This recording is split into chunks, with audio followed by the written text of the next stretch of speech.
Amen po ba? Pero meron ho akong dalawang bagay na ibibigay sa inyo kung bakit may Pasko. Ang number one, kaya may Pasko ay...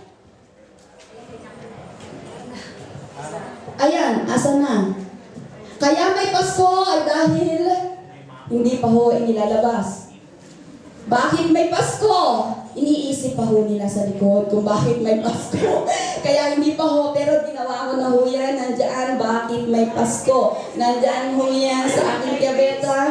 Ayan! Pakibasa ho natin lahat. Kaya may Pasko dahil kay Kristo. Pakibukas po natin ang ating mga Biblia sa Mateo. Yung po mga walang Bible, pwede po bang sharean sila o maaaring makinig na lamang. Kaya lang ho yung mga walang Bible, sa English po ako babasahin yung Bible kasi nahihirapan po ako sa Tagalog. Pinipilit ko mag-aral talaga ng Tagalog, pero ngayon di ba ho nagkakapagsalita ako ng maayos? Di po ba? Kaya po, English po, kasi po talagang nasanay po ako sa English, pero tagalogin ko kayo. Kaya po doon tayo sa Mateo. Nagalit sa akin si Mateo. Ito Mateo. Sa Matthew po. Andiyan na ho ba kayo? Sige po, Matthew chapter 1 verses 18 to 24. Tignan lang ho natin sandali yung pagkakapanganak sa ating Panginoong Jesus.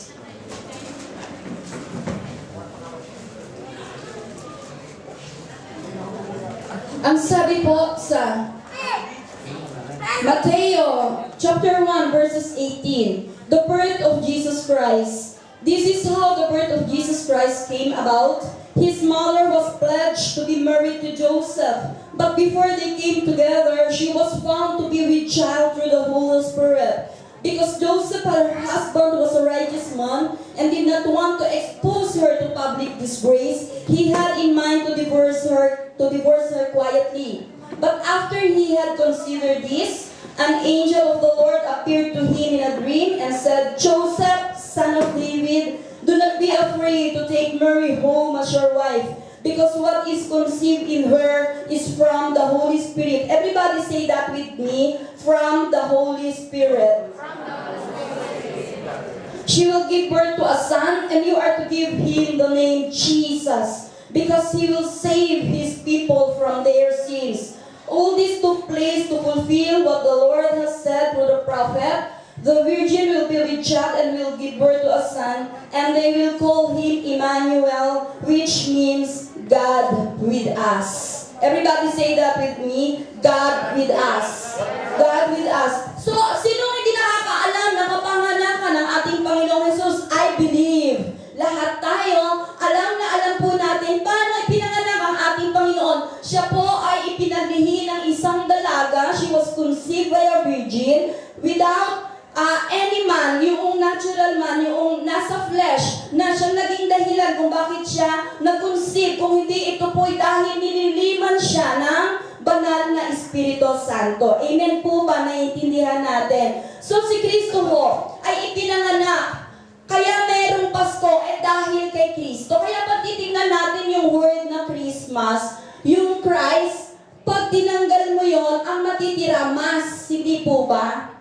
At kapag yung mas na yon, ginawan ko ho ng adjective, o ginawan ko ho siya ng adjective nga, ang sabi ko do, ang nilagay ko ho, yung mas, we are merry and successful because of Christmas. Kapag nakadikit ka sa ating Panginoon, nagkakaroon lang ng Christmas, nagiging merry, nagiging masaya ka, nagagala ka, at nagiging matagumpay tayo dahil kay Kristo. At isa pa ho, yung mas, M-A-S, mighty and strong because of Jesus. Pag nakita ho natin, pag pinagdugtong natin yung Christ, at saka yung mas, ano ang labas? Christmas, hindi ho ba? Kaya tayo, nagiging malakas tayo, nagiging strong tayo, nagiging successful po ang buhay natin. Hindi dahil sa kung ano pa man na meron tayo, kundi higit sa lahat ho, nagiging successful, nagagalak tayo dahil kanino? Dahil kay Kristo. Pakisabi mo po sa inyong katabi, dahil kay Kristo. Marami hong tao na marurunong, pero hindi ho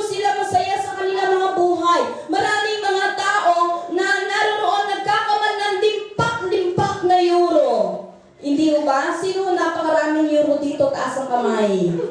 Ayan, mamaya lapitan niyo ho si Brother Ding. Sino naman ngayon na nangangailangan ng euro? Taas ng kamay. Ayan, lahat ho. Sige ho, taas ng kamay. Gusto ko kayong makita. Lahat ho na nangangailangan ng euro, mamaya lapit ho kayo sa akin. Oo, talaga, lapit kayo sa akin. Tatapat ho ako dito sa may Christmas tree na ito.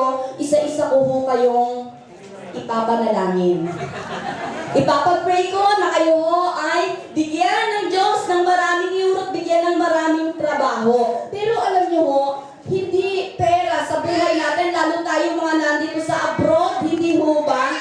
Gusto ko pong sabihin sa ating lahat, marami sa atin, mula umaga hanggang 8 hours, 12 hours nagtatrabaho, kudkud ng kudkud. This is the day that the Lord has made. Pero, hindi pa rin magkasya ang pera, hindi ho ba? 12 oras na nagtatrabaho, kulang at kulang pa rin ang pera. Sabi natin, minsan, bakit ganun? Yung pera parang dumadaan lang sa kamay ko.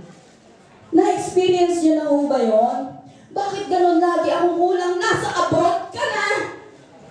Eh, akala ng mga tao sa atin sa Pilipinas, namimitas tayo ng euro, hindi ho ba? Akala ng mga tao sa atin sa Pilipinas, dinadampot lang natin ang euro. Hindi nila alam, tayo dito ay nanonood kumakayod po tayo. Sino dito yung mga mahal sa buhay nasa Pilipinas? Raise up your hands. Hindi ho ba? Nakapagpadala na ho ba kayo? Next week pa. Pero alam niyo ho, yung mga mahal natin sa buhay, naniniwala ako lahat sila, sabik na sa inyo. Sabik na kung magkano. Alam niyo ho, ako, may mga kapatid ko, nag-text na sa akin, Ate, Merry Christmas ha.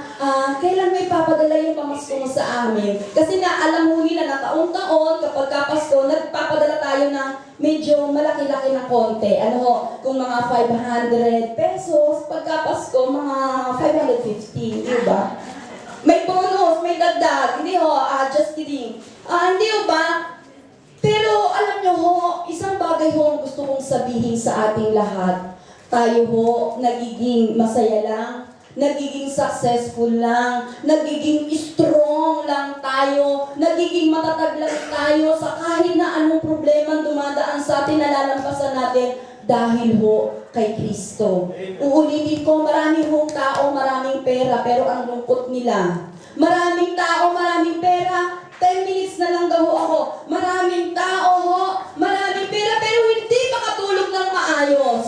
Pero tayo, yung bang tamang-tama lang ang pera natin, pag sandal natin sa pullman, minsan talaga tulog ka, nakapikit ka. Paghiga natin sa kama, nakapikit ka. Pera na lang yung iba na isip ng isip pa sa kanilang mga euro, hindi ho ba? Pero maraming mayaman hindi makatulog dahil sa dami ng kanilang pera. Pero salamat sa Panginoon, tayong mga naririto, tayo'y masaya dahil kay Kristo. Amen po ba? Amen! Palakpakan po natin ang Panginoon.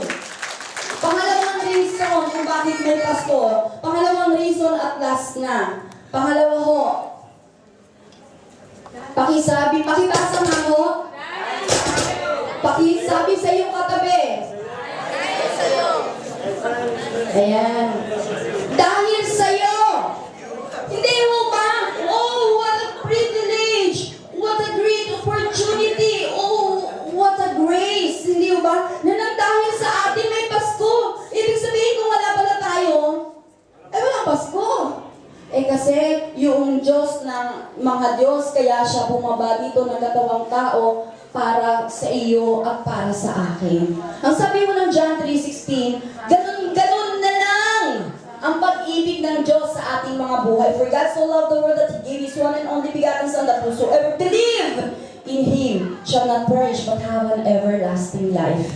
Naisip po ba nyo, yung mga bagong bisitang natin narito ho, alam niyo ho ba kung bakit kayo naririto? This is not an accident. Hindi ho kayo naririto dahil in-invite kayo ng mahal nyo sa buhay. Hindi kayo naririto dahil in-invite kayo ng kaibigan nyo. You know that this day, that today is your divine appointment unto the Lord. Ito ho ay divine appointment nyo sa Diyos. Kaya kayo narito dahil alam nyo ho, sa langit, Nakasulat ho na sa date na to, December 19, itong anak kong ito, dadalo sa JIL Church Parma upang malaman niya na ang dahilan kung bakit may Pasko ay dahil sa Kanya. Dahil sa pag-ibig ko sa Kanya. Gusto ko pong sabihin sa ating lahat, lalong-lalo na sa mga ngayon lang nakarating sa lugar na ito, mahal na mahal po kayo ng Diyos. Mahal na mahal po kayo ng Diyos. At nais ng Diyos na ang ating pong mga buhay ay maisaayos. Nais ng Diyos na ang ating pong mga buhay ay maging masaya. Kahapon ho, halos 50 na kabataan ang naririto sa lugar na ito. Christmas party ho ng mga youth. For the glory of God. Halos 50 ho sila. Ako ay tuwang-tuwa. Pero isa ho ang sinabi ko sa kanila. Alam niyo, syempre, mga bata, naku talaga parang mga kiti-kiti, ganyan. Pero nauunawaan ko sila dahil minsan naging bata din ho ako. Hindi ko sila pwedeng pa-action na katulad ng aking action. Hindi ko pwedeng sabihin sa kanila na pumirmis kayo. Hindi ho. Sila'y nasa kabataan. All we have to do is to understand them na yun ang nature ng mga kabataan. But you know, isang bagay ang nakita ko sa kanila. Sa kabila ng kanilang kalikutan, sa kabila ng ang gaganda ng mga damit, talaga naman. Meron pala tayong bunga. Ayan, may dalawang bumalik. Palakpakan natin ng Panginoon. Ano? Sabi nila sa akin kahapon, dito ho tayo, pa-picture kayo sa mga tipong artistahin. Ayan, ano ho, kaya kami nagpa-picture, mga mukhang artistahin naman kami talaga, hindi ba? Kaya na kayo, Pasko naman, papasko nyo na sa akin. Nakita ko ho sa kanila, sa kabila ng kanilang mga ngiti, nandun ang lungkot sa puso. Kaya nung pinag-pray ko sila, sabi ko sa kanila, maaaring tayo, ganito tayo, medyo malikot-likot tayo, ganyan, gaganda ng damit natin. Pero deep inside your heart, andun ang lungkot, maaaring meron kayong problema, kabigatan sa inyong mga pamilya. And most of all, ako ay naging CYN advisor sa Milan for 2 years. Halos lahat po ng mga kabataan, iisa ang number 1 na problema, magulong pamilya. At ito ang dahilan kung bakit may Pasko. Para ang magulong pamilya ngayon ay iayos ng Diyos. Para yung mga hindi nagkakasundong mag-asawa ay pagkasunduin ng Diyos. Para yung mga nahihirapan ay pag-aanin ng Diyos. Yung mga walang kapayapaan ay bigyan ng kapayapaan ng Diyos. Kaya ho kayo narito. Dahil nais ng Diyos, malaman nyo, mahal kayo ng Diyos, at nais niya na iayos ang inyong buhay. Ano man yung mga kulang sa inyo, ang Diyos ho ang magkakaloob. Maaaring nakatingin mo kayo sa akin, iba yung iniisip nyo. Ano, hindi ko alam, I cannot read your mind, but God knows you. Alam po ng Diyos ang inyong mga puso. Alam po ng Diyos ang inyong mga dala-dala sa oras na ito. Alam kong bawat isa sa atin, meron tayong mga pain, meron tayong mga kabigatan, pero meron mo akong isang magandang balita sa inyo. Merong isang Kristo na bumaba dito sa lupa, nagkatawang tao, namatay, pinako sa krus, pagkatapos ng 3 araw, ay nabuhay na muli dahil sa iyo. Amen? Palakpakan mo natin ang Diyos. It is all because of you. Dahil mahal na mahal tayo ng Diyos. At ang iiwanan ko mong verse sa inyo sa Isaiah chapter 9 verse 6. Music ministers, please. Hallelujah. Ito ho yung nais kong iwanan sa atin. Katulad mo lang sabi ko, dahil may Pasko, dahil kay Kristo. Pangalawa ho, kaya may Pasko dahil sa atin. Gayon-gayon na lang ang pag-ibig ng Diyos. Ang sabi ho sa